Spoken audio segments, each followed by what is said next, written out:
Bapak, ibu-ibu yang semoga dirahmati oleh Allah Subhanahu wa taala. Marilah kita bersyukur kepada Allah atas segala semua karunia yang Allah berikan kepada kita, nikmat. Ya, begitu banyaknya nikmat yang Allah berikan kepada kita. Nikmat kesehatan dan juga nikmat kesempatan, nikmat umur, sehingga kita masih bisa untuk beribadah kepada Allah Subhanahu wa taala. Terlebih lagi nikmat iman dan Islam. Karena nikmat iman dan Islam itu adalah nikmat yang paling besar yang Allah berikan kepada kita.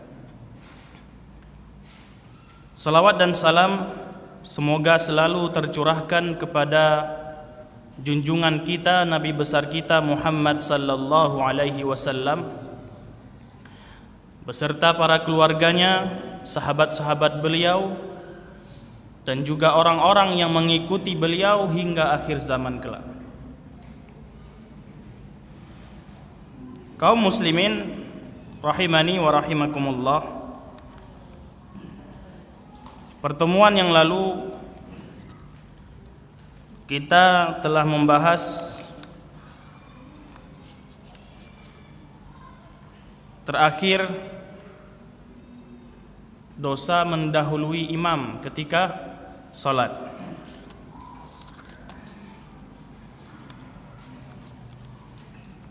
Karena memang ketika kita mendahului imam, ini kita sama dengan kita tidak namanya berjamaah.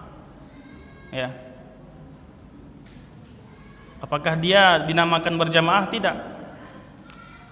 Kalau kita katakan dia salat sendiri juga tidak. Dia berjamaah sama kita. Nah, jadi heran kita kalau ada orang yang mendahului imam ini. Dikatakan salat sendiri tidak. Salat berjamaah juga tidak. Nah, ini tahapan nama salatnya.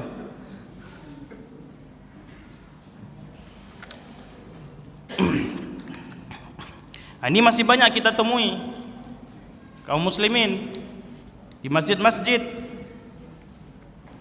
yang mendahului imam dengan sengaja. Ini garis bawahi dengan sengaja. Kecuali tidak sengaja, baru tidak berdosa. Dengan sengaja mendahului imam. Mungkin imam belum rukuk, dia sudah rukuk.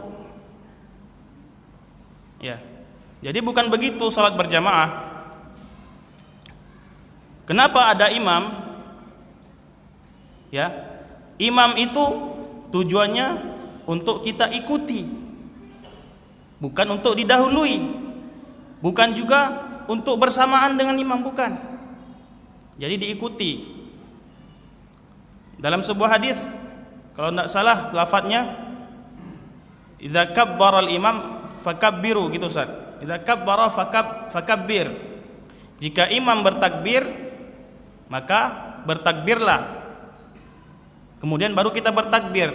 Maksudnya ketika imam bertakbir Allahu Akbar, alah selesai imam bertakbir, baru kita bertakbir.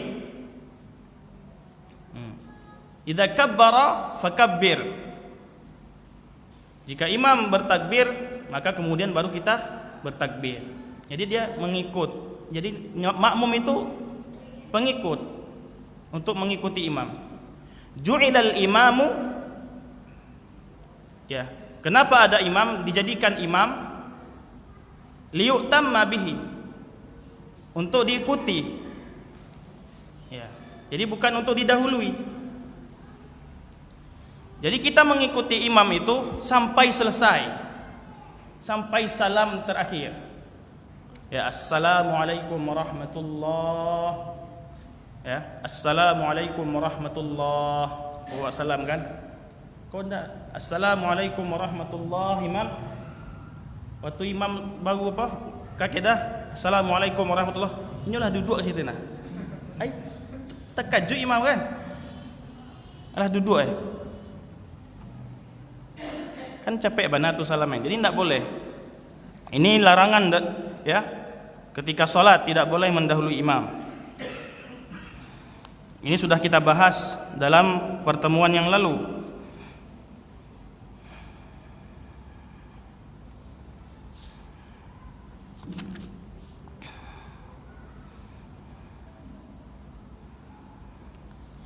Rasulullah sallallahu alaihi wasallam bersabda, "Ama yakhsha alladhi yarfa'u ra'sahu qabla al-imam an yuhawwilallahu ra'sahu ra'sa himar."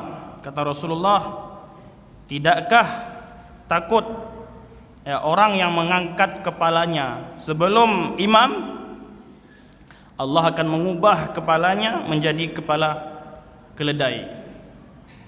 Diubah kepalanya menjadi kepala keledai. Ini suatu hukuman dari Allah Subhanahu wa taala. Kenapa digambarkan dengan keledai? Karena keledai itu hewan yang bodoh. Jadi disamakan dengan keledai, orang-orang yang mendahului imam bodoh. Ini. Kaum muslimin rahimani wa rahimakumullah.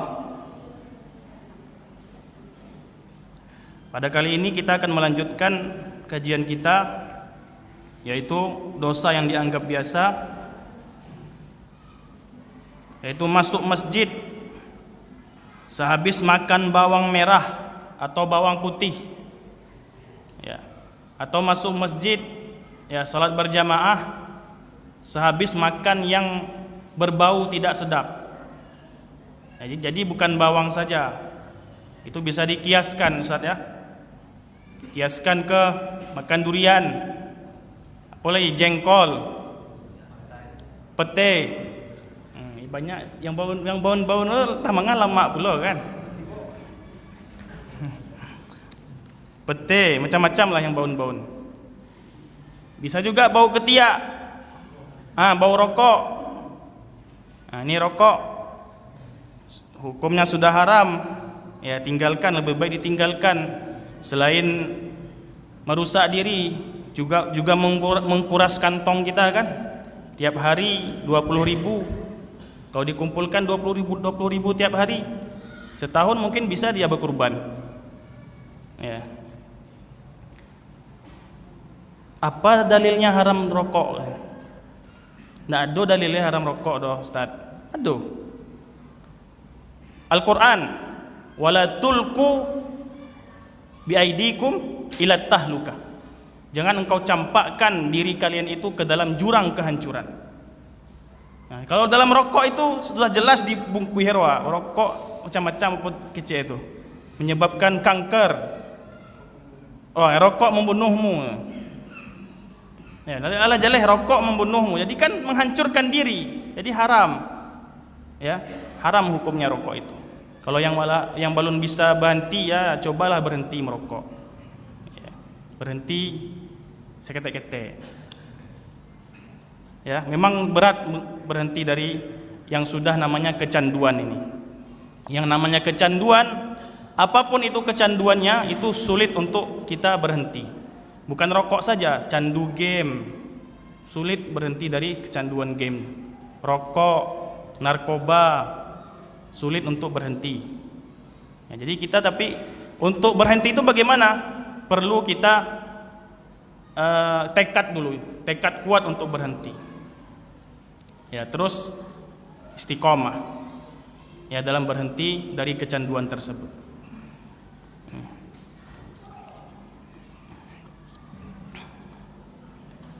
Ini sesuai dengan hadis Rasulullah sallallahu alaihi wasallam tentang bawang tadi. Bersabda, "Man akala sauman aw basalan falyatazilna." Kata Rasulullah, barang siapa yang makan bawang putih atau bawang merah. Jadi bawang putih itu bahasa Arabnya saum. Kalau bawang merah basal. Bawang putih saum, bawang merah basal. Man akala sauman aw basalan falyatazilna, kata Rasulullah. Barang siapa yang makan bawang putih atau bawang merah, maka jauhi kami, menjauh dari kami. Ini mungkin maksudnya bawang putih dan bawang merah yang belum dimasak. Ini yang belum dimasak. Kalau ambo nggak bisa makan bawang putih yang belum dimasak. Kadang ada orang-orang tertentu yang makan ya, suka dengan bawang putih yang belum dimasak, bawang merah yang belum dimasak. Jadi itu bau sekali. Ya. Dijauhi kami. Au qala, atau beliau bersabda, falyatazil masjidana, jauhi masjid kami, wal yaq'ud fi baitihi, dan diam di rumahnya. Dan disuruh diam di rumah. Nah, sembahyang di rumah. Yang makan durian, makan patai, makan jengkol, yang kaus kaki baun, yang kutiak baun, nah itu bersihan dulu. Yang bisa dibersihkan, kalau kita bisa gosok gigi, hilang baunya, baru pergi kita. Ya. Jadi syaratnya kita membersihkan diri kita untuk datang ke masjid agar tidak ya mengganggu orang yang di samping kita. Ya. Tak ganggu awak, kadang-kadang ada yang baun-baun segitu. Baun-baun kutiak boleh kan? Tak ganggu benar. Kita terganggu, malaikat juga terganggu. Rasulullah sallallahu alaihi wasallam bersabda, "Man akala al-basal wath-thawm wal karatha", barang siapa yang makan bawang merah dan bawang putih dan bawang bakung. Bawang bakung itu apa tuh? Ada yang tahu? Bawang bombay mungkin ya. Fala yaqrabanna masjidana, jangan dekati masjid kami. Fa innal malaikah tata'adza mimma yata'adzab minhu banu Adam. Karena kata Rasulullah, sesungguhnya malaikat itu ya akan merasa terganggu ya dengan sesuatu yang mana Bani Adam, anak Adam juga terganggu dengannya. Ya, jadi malaikat terganggu juga dengan bau-bau seperti itu. Nah, ini merupakan larangan dari Rasulullah sallallahu alaihi wasallam. Kaum muslimin rahimani wa rahimakumullah. Jadi sebelum kita berangkat ke masjid itu memang perlu persiapan yang sangat matang memang. Persiapan yang sangat matang dari rumah. Yang pertama adalah ya, kita pergi ke masjid itu dalam keadaan yang pertama yang harus kita lakukan berwudu, atau kalau bisa mandi. Rasulullah sallallahu alaihi wasallam bersabda, "Man tatahhara fi baitihi", barang siapa yang bersuci di rumahnya. Nah, bersuci ini bisa dengan wudu atau bisa dengan mandi. Ini masih umum kata Rasulullah ini. Bisa dengan wudu atau bisa dengan mandi. Man tatahhara fi baitihi thumma masya fi baitin min buyutillah. Ya, setelah dia bersuci, baik itu wudu atau mandi, kemudian dia berjalan. Masya ila baitin min buyutillah, berjalan ke salah satu rumah-rumah Allah. Ya, masjid. Liyaqdiya faridatan min faraidillah, untuk menunaikan kewajiban yang diwajibkan Allah kepadanya. Salat. Kanat khutwatuhu ihdahuma tahuttu khati'ah. Maka kata Rasulullah, satu langkah kakinya akan menghapuskan dosa-dosanya. Satu langkah dari kakinya akan menggugurkan dosa-dosanya. Wa tarfa'u darajah, dan satu langkah lagi akan menaikkan derajatnya. Nah ini. Jadi bersuci, ya, ini persiapan yang paling utama ketika sebelum berangkat ke masjid. Dan dari hadis ini juga bisa kita ambil yaitu kesimpulan bahwasanya sunnahnya itu ke masjid berjalan. Man masya ila baitin min buyutillah, barang siapa yang berjalan ya ke salah satu dari rumah-rumah Allah, liyaqdiya faridatan min faraidillah, berjalan. Jadi sunnahnya berjalan, ya, akan mendapatkan ampunan dari Allah dan juga ditinggikan derajatnya. Yang kedua yang harus kita siapkan, nah ini, menjauhkan diri kita dari yang bau-bau busuk, ya, bau mulut seperti tadi, bau rokok, ya, jengkol. Rasulullah sallallahu alaihi wasallam bersabda, "Man akala min hadhihi syajarah", kata Rasulullah, barang siapa yang makan dari pohon ini, yaitu pohon batang bawang ceko, fala yaqrabanna masjidana, maka janganlah dekati masjid kami.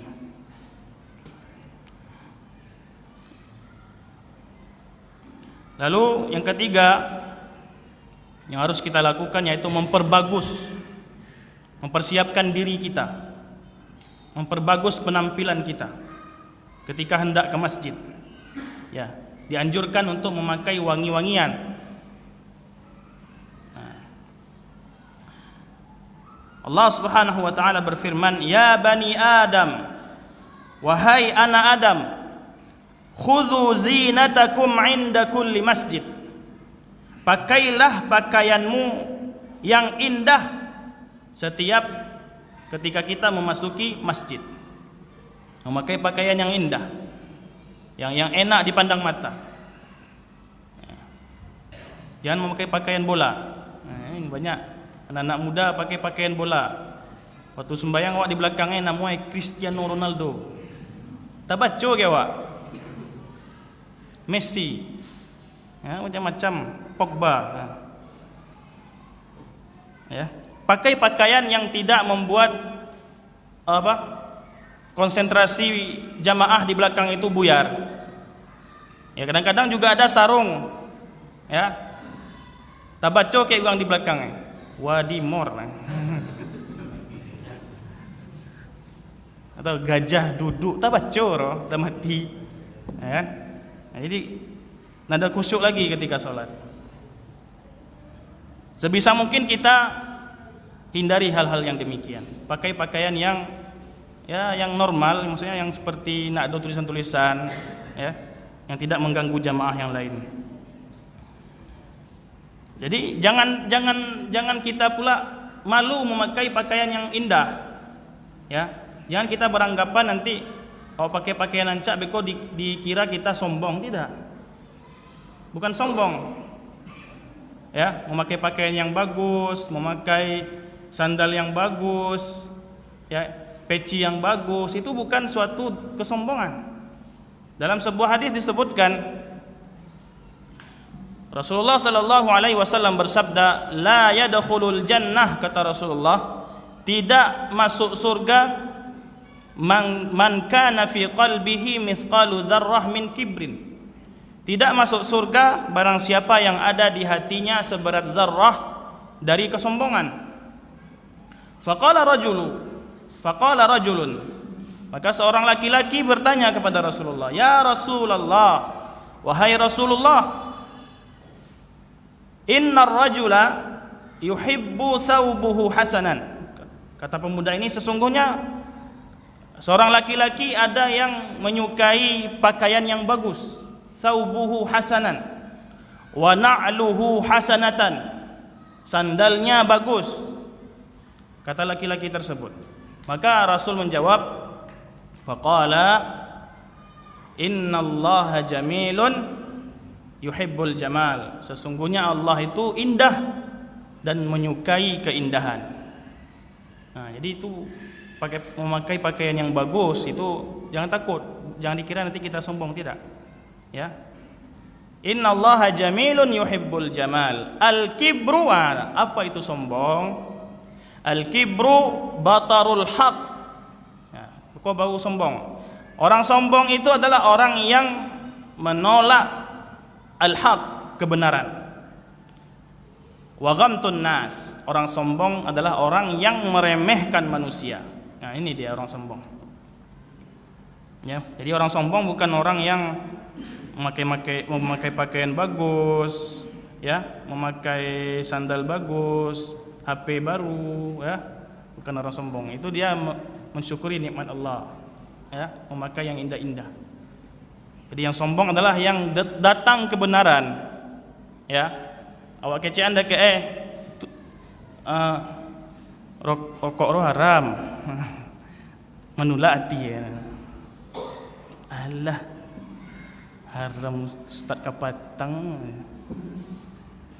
ya, itu baru namanya sombong. Kita bilang kebenaran, ya, dia menolak kebenaran. Wa ghamtun nas, habis itu diremehkannya manusia, itu roh sombong. Kaum muslimin rahimani wa rahimakumullah. Ini memakai pakaian yang bagus, memakai minyak wangi. Ya, kalau minyak wangi itu laki-laki saja. Kalau kaum ibu nak boleh pakai minyak wangi, memakai wewangian ke masjid. Ya, itu dilarang. Ya, ibu-ibu boleh memakai wangi di rumah aja. Ya, di kamarnya dengan suaminya. Ya.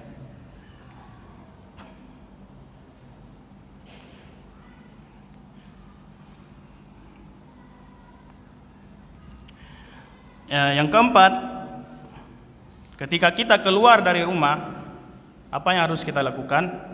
Membaca doa. Ya, ke masjid membaca doa. Rasulullah sallallahu alaihi wasallam bersabda, "Idza kharaja ar-rajulu min baitihi." Jika seseorang keluar dari rumahnya, faqala, dan dia mengucapkan bismillah tawakkaltu 'ala Allah la haula wala quwwata illa billah. Ya, mengucapkan bismillah, yaitu dengan nama Allah aku berlindung, bertawakal kepada Allah. Tawakkaltu 'ala Allah la haula, tidak ada daya, wala quwwata, tidak ada kekuatan, illa billah, kecuali hanya dengannya, yaitu Allah. Qala yuqalu hina idzin, maka akan dikatakan kepadanya hudita wa kufita wa wuqita. Akan dikatakan kepadanya hudita. Ya. Apa artinya hudita? Engkau akan diberi petunjuk. Wa kufita, engkau akan diberikan penjagaan. Wa kufita, engkau akan diberikan kecukupan. Wa wuqita, engkau akan diberikan penjagaan. Ya. Fatatanahha lahu asyaitan. Ya, ketika kita mengucapkan doa ini, maka setan pun menyingkir dari kita. Fayaqulu lahu syaitanun akhar, maka setan yang lain pun akan berkata, ya. Jadi setan banyak. Setan yang lain pun akan berkata, kaifa laka birajulin qad hudiya wa kufiya wa wuqiya. Ya, kata setan yang lain tadi, bagaimana mungkin kamu bisa mengganggu seseorang yang telah mendapatkan petunjuk, mendapatkan kecukupan, dan juga mendapatkan penjagaan. Nah, ini. Jadi kita ketika keluar rumah membaca bismillah tawakkaltu 'ala Allah la haula wala quwwata illa billah. Ini, kita setan-setan akan menyingkir dari kita, dan kita akan diberikan kecukupan, penjagaan, dan juga petunjuk oleh Allah Subhanahu wa taala.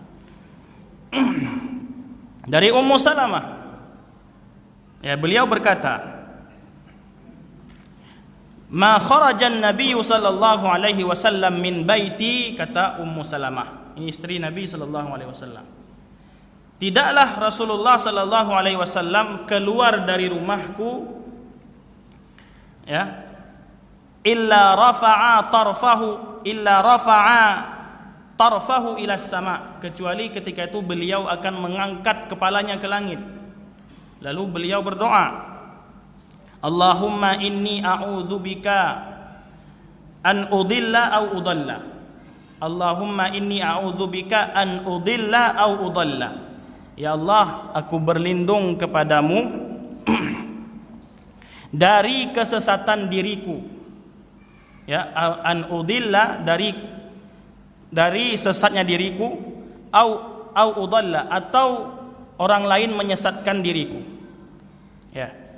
Au uzilla au uzalla, aku berlindung darimu dari tergelincirnya diriku, atau aku digelincirkan orang lain. Au uzlima au uzlam, au azlama au uzlam, aku berlindung kepadamu dari menzalimi diriku atau orang lain menzalimiku. Ya. Au ajhala au yujhala alai. Ya, dan aku berlindung darimu ya Allah dari kebodohan diriku dan juga dari kejahilan orang lain. Nah, ini doanya bagus untuk kita hafal ini. Ya. Allahumma inni a'udzubika an udilla au udalla au uzilla au uzalla au adlama au udlam au ajhala au yujhala alayya. Mudah ya. Nah, yang kelima yang harus kita lakukan ketika hendak ke masjid, yaitu kita berjalan dengan tenang. Ya, tidak tergesa-gesa ke masjid walaupun sudah iqamah, walaupun sudah telat. Ya, tetap tenang. Ya.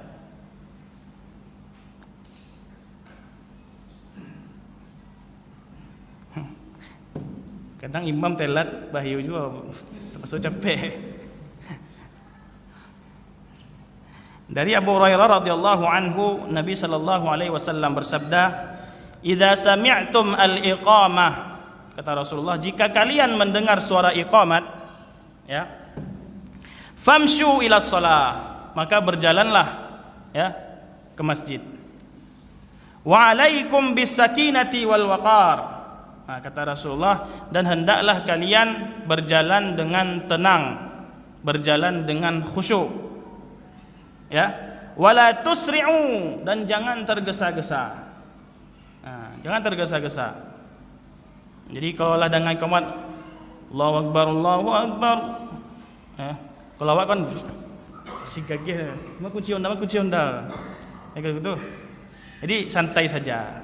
Ya, santai saja. Apa yang dapat kita rakaatnya itulah, ya, kata Rasulullah, fama adraktum fasallu, apa yang kalian dapat maka salatlah, wa ma fatakum fatimmu, dan apa yang tertinggal dari kalian maka sempurnakanlah.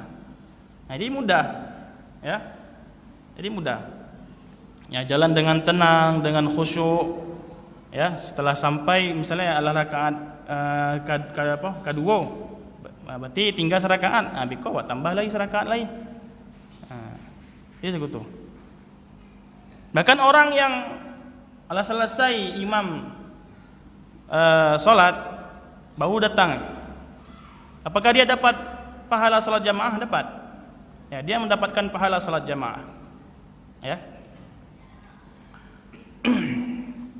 Lalu yang keenam, ketika kita berjalan di masjid ke masjid, kita hendaknya membaca ada sebuah doa. Ya, doanya Allahumma ja'al fi qalbi nura. Ya Allah, ya jadikanlah di hatiku cahaya. Allahumma ja'al fi qalbi nura wa fi lisani nura wa fi sam'i nura. Ya, jadikan di lisanku cahaya, ucapanku cahaya, wa fi sam'i nura, di pendengaranku cahaya, wa ja'al fi basari nura, di penglihatanku nura, cahaya, wa min khalfi nura, di belakangku cahaya, wa min amami nura, wa an yamini nura, wa an shimali nura, ya, wa min tahti nura, wa min fawqi nura. Nah, ini doanya, doa ketika kita berangkat ke masjid. Allahumma ja'al fi qalbi nura wa fi lisani nura wa fi sam'i nura wa fi basari nura wa an yamin wa min khalfi nura wa min amami nura wa an yamini nura wa an shimali nura wa min tahti nura wa min fawqi nura. Ya. Ini doa ketika kita berangkat ke masjid. Ya, kita meminta kepada Allah untuk mendapatkan cahaya. Ya, cahaya keimanan.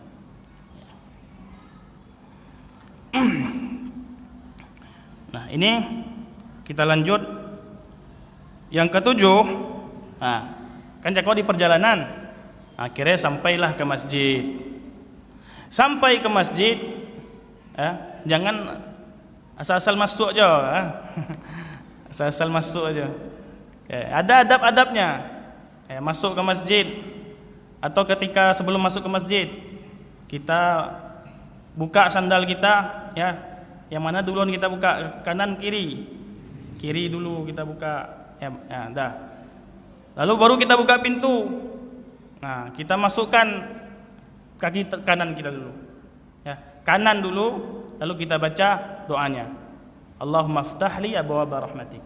Ya Allah, ya bukakanlah pintu-pintu rahmat-Mu. Nah, ini kalau kita biasakan ya, dari rumah tadi, dari bersuci ya, kemudian keluar rumah membaca doa ya, sudah berapa itu pahalanya kalau kita bayangkan. Di perjalanan kita baca doa lagi ya, kita masuk masjid baca doa lagi, Masya Allah.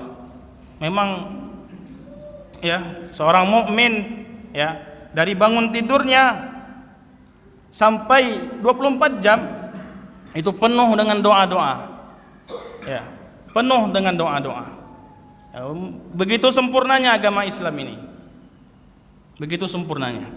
Masuk WC ada doanya, makan ada doanya, setelah makan ada doanya ya, semuanya ada doa-doanya. Yang mana doa-doa tersebut untuk tujuannya apa? Untuk melindungi diri kita sendiri ya, itu berakibat kepada dampaknya kepada pribadi kita sendiri. Nah, jadi tapi kita kadang-kadang lupa atau kadang malas untuk mengerjakannya. Tinggal itu saja lagi. Nah, setelah kita masuk ke masjid, apa yang kita lakukan? Salat tahiyatul masjid. Jangan lupa salat tahiyatul masjid. Rasulullah sallallahu alaihi wasallam bersabda, "Idza dakhala ahadukum al-masjid," kata Rasulullah, jika salah seorang kalian masuk ke dalam masjid, kapanpun ya, kapanpun masuk masjid salat, walaupun bukan pas sembahyang. Ya. Ada yang ada yang misalnya di situ pagi siang-siang, jam-jam 10 masuk ke masjid. Sembahyang dulu, baik keluar. Ya kan? Bukan luar bayi wak. Ya, kapanpun, bukan hanya pas kita sholat ya. Fala yajlis hatta yusalli rak'atain, maka jangan kalian duduk sampai sholat 2 rakaat. Nah, ini dia sholat tahiyatul masjid. Lalu yang ke-10, setelah sampai ke masjid, sudah sholat tahiyatul masjid, kita memilih saf pertama ya, karena saf pertama itu adalah saf terbaik. Saf pertama dan sebelah kanan. Rasulullah sallallahu alaihi wasallam bersabda, "Lau ya'lamun nas ma fin nida was safil awal." Seandainya orang-orang tahu pahala azan, ya, seandainya orang-orang tahu berapa besarnya pahala azan dan juga besarnya pahala di saf pertama, thumma lam yajidu illa an yastahimu alaihi la yastahimu, kata Rasulullah. Kemudian mereka tidak mendapatkan saf pertama tadi atau azan tadi kecuali dengan cara diundi, maka kalian pasti akan mengundinya. Ya, pasti akan diundi. Jadi kalau awak tahu bahwa gadang pahalwe pasti akan berdesak-desakan. Ya. Terjadilah pengundian. Akan awak undi akhirnya. Kalau awak tahu begadang pahala tapi awak tidak tahu, ya, tidak tahu berapa besar pahalanya. Rasulullah sallallahu alaihi wasallam bersabda, "Inna Allah wa malaikatahu yusalluna ala mayaminis sufuf," kata Rasulullah. Sesungguhnya Allah dan para malaikatnya bersalawat atas saf-saf mayaminis sufuf, saf-saf sebelah kanan. Ya, tapi di sini ada ulama yang menilai bahwasanya hadis ini adalah hadis dhaif. Ya. Ya, setelah kita selesai salat tahiyatul masjid, nah, misalnya kan di sini ada jedanya, jeda sekitar 10 menit lah. Kita setelah salat tahiyatul masjid, apa yang kita lakukan setelah salat tahiyatul masjid? Yaitu berdoa. Ya, bisa dengan berdoa atau baca Quran, ya. Rasulullah sallallahu alaihi wasallam bersabda, "Inna du'a la yuraddu bainal adhani wal iqamah fad'u." Kata Rasulullah, sesungguhnya doa yang tidak tertolak adalah doa antara azan dan iqamah. Ya. Doa antara azan dan iqamah. Salat azan Isya, kan? Ada jedanya sekitar mungkin 5 menit habis sembahyang sunat. Berdoa antara azan dan iqamat tadi. Itu doa yang tidak tertolak kata Rasulullah sallallahu alaihi wasallam. Nah, lalu ada sebuah keutamaan, ya, keutamaan menunggu solat, ya, menunggu solat. Seperti kita ini, awak menanti sembahyang isya, ya kan? Nah, itu kita dihukumi kita sedang solat, sebagaimana hadis dari Rasulullah sallallahu alaihi wasallam, la yazalu ahadukum fi salatin, salah seorang di antara kalian dianggap terus-menerus dalam salat, madamatis salatu tahbisuhu, ya, selama ia menunggu salat di mana salat tersebut la yamna'uhu an yanqaliba ila ahlihi illa shalah, selama salat tersebut menahannya, selama salat di mana salat tersebut menahannya untuk pulang, tidak ada yang menahannya untuk pulang ke keluarganya kecuali salat tadi. Maksudnya tidak ada yang menahan awak sembahyang, tidak ada yang menahan awak pulang kecuali sembahyang, tidak sembahyang cekok. Ya, misalnya menanti isya, ya kan, habis maghrib tidak ada langsung pulang, tapi nyo menanti sembahyang isya di masjid. Ya, memang tujuannya untuk menunggu solat, tidak ada yang menghalanginya pulang kecuali solat isya. Ya, kadang-kadang kalau awak nak pulang ke rumah, ada yang menghalangi selain apa solat itu, entah kadang sedang bercakap sama bini, ya kan, makoi malah pulang, mangan ada pulang, ya, alah malah nak pulang mencari muka gitu kan sedang bercakap, ya kan. Nah, itu tidak, itu bukan menunggu salat namanya, tapi malah pulang dia sedang bercakap, nah, kan? Nah, ini dia.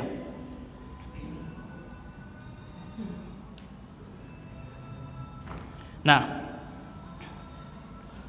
setelah iqamah, Allahu Akbar, Allahu Akbar. Nah, apa masih boleh salat? Misalnya orang telat datang, sembahyang sunat, apa masih boleh salat ketika iqamah dikumandangkan? Tidak boleh lagi salat. Ketika iqamah dikumandangkan, maka tidak boleh ada salat lain selain salat maktubah, salat wajib. Ya, Rasulullah sallallahu alaihi wasallam bersabda, "Idza uqimatis shalah fala salata illa al-maktubah." Ya, ketika iqamat dikumandangkan, maka tidak ada salat kecuali salat maktubah, salat wajib. Nah, ini. Jadi misalnya adalah rakaat kedua, Ustaz. Nah, rakaat kedua tu misalnya lebih baik dipercepat, ya, dipercepat salatnya sampai salam. Ya, maksudnya diselesaikan salatnya. Kalau rakaat pertama Ustaz, digugurkan saja salatnya karena itu lama benar. Ya, gugurkan salatnya, ikut salat jamaah dengan imam. Habis waktunya. Ya, mungkin ini yang dapat saya sampaikan. Semoga yang saya sampaikan ini bermanfaat untuk kita semua, ya, terutama untuk diri kami pribadi. Bismillah, walhamdulillah, wassalatu wassalamu ala rasulillah, la hawla wa la quwata illa billah. Para saudara-saudariku yang dimuliakan Allah Subhanahu wa taala, kita berada tepatnya di tapak Tuhan, dan di belakang kita ini ada sebidang tanah dihibahkan oleh masyarakat untuk pendirian sekolah tahfiz Quran. Dan perlu diketahui bahwasanya kawan-kawan di tapak Tuhan ini mereka telah mendirikan sekolah tahfiz Quran, TK Al-Quran, dan Masya Allah mereka telah memiliki murid-murid dan hasilnya juga Masya Allah tabarakallah. Namun mereka masih menempati tempat yang disewa, dan di belakang kita ini adalah hibah dari masyarakat untuk kaum muslimin di tapak Tuhan, terkhusus untuk dibangun oleh Yayasan At-Taif Al-Mansurah agar didirikan di sini ma'had atau sekolah tahfiz Quran Bunaya insyaallah tabaraka taala. Dan besar sekali harapan kita agar anda sekalian dapat bersama-sama mendukung pembangunan gedung yang insyaallah akan dibangun di sini. Dan kita yakin dengan izin Allah SWT, Allah akan wujudkan mimpi-mimpi kita. Sangat yakin sekali. Tetapi andai kita bisa diwujudkan dengan tangan-tangan Anda, mengapa diberikan kepada orang lain? Ingat bahwasanya apa yang Anda berikan itu yang kekal. Ma indakum yanfadu, kata Allah Subhanahu wa taala. Yang ada padamu yanfad. Artinya akan habis, binasa, kekal. Hartamu akan kau tinggalkan, rumahmu, semua akan kau tinggalkan. Wa ma indallahi baqin, tapi apa yang kau tanamkan berupa kebaikan, apa yang kau simpan di sisi Allah itu yang kekal. Maka apabila kau ingin kekal selama-lamanya, hartamu aman, tak akan dapat berkurang, bahkan bertambah berlipat ganda, minimalnya 700 kali lipatan sampai berlipat-lipat ganda, hanya Allah tahu. Mari sama-sama kita wujudkan, kita bangun bersama, insya Allah akan tegak di sini 2 tingkat daripada gedung sekolah tahfiz Quran. Di sini kan dibacakan kalamullah, diajarkan di sini bagaimana orang membaca kitabullah, mempelajarinya, diajarkan di sini sunnah Rasulullah. Maka apakah engkau tidak ingin dimanapun engkau berada mengalir pahala kepadamu dari anak-anak yang membaca Quran, bahkan setelah engkau meninggal pun nanti mereka tetap membaca Quran. Di tempat ini akan mengalir pahala, menerangi kuburmu, mengangkat derajatmu. Mari bersama-sama berpartisipasi untuk mewujudkan proyek masa depan ini, proyek akhirat. Demikian, wallahu alam, wa sallallahu wasallam ala Muhammadin. Assalamualaikum warahmatullahi wabarakatuh.